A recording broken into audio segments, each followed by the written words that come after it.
आणि तुम्ही आजचं जर कधी बातम्या वाचल्या तर या महाराष्ट्रातला एक मंत्री म्हणतो विद्यमान की महाराष्ट्र शासन मराठ्यांना मदत करतंय आणि ओबीसीवर अन्याय करतंय, असा मंत्री कसा म्हणू शकतो? याचाच अर्थ मंत्री या शासनावर खुश नाही. मंत्री असं म्हणतोय की हे शासन बायस आहे. हे मंत्री असं म्हणतोय की हे शासन एखाद्या समाजासाठी काम करावं लागलंय. आमचंही म्हणणं तेच आहे. याचाच अर्थ शासन ही बाद आहे. शासनाची हकालपट्टी झालीच पाहिजे. त्याला कालावधी लागेल. 2024ची निवडणुकीसाठी आहे. परंतु शासनाच्या विरुद्ध शासनामध्ये राहून एखादा मंत्री जेव्हा बोलतो त्याच्या अमुक ठिकाणी लाथ घातली पाहिजे असं आमचं म्हणणं आहे.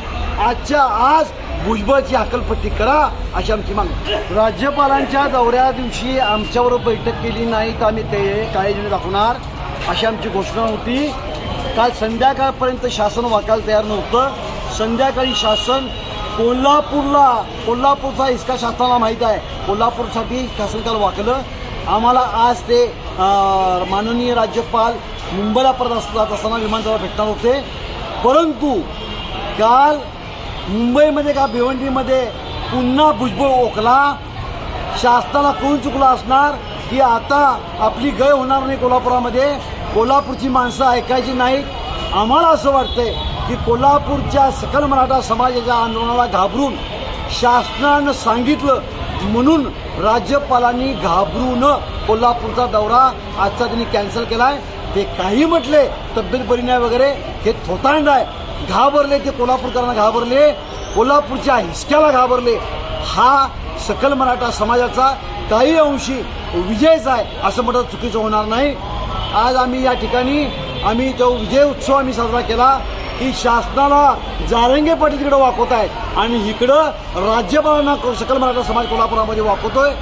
मराठ्यांना आरक्षण मिळाल्याशिवाय आम्ही गप्प बसणार नाही, आमची भूमिका आहे. परंतु आम्ही पहिल्यापासून म्हणतोय की भुजबळ हे चावीचं खेळणं आहे. कोणाच्या सांगण्यावरनं तो बराळतोय आणि काल तो बराळा हे कुणीतरी सांगितलं असलं पाहिजे. त्यामुळं या ऐतिहासिक दसरा चौकामध्ये या भुजबळला चांदीच्या ताटामधनं आणलेलं शेण या तोंडामध्ये आम्ही घालणार आहोत आणि उद्या आम्ही त्याचा निषेध करणार.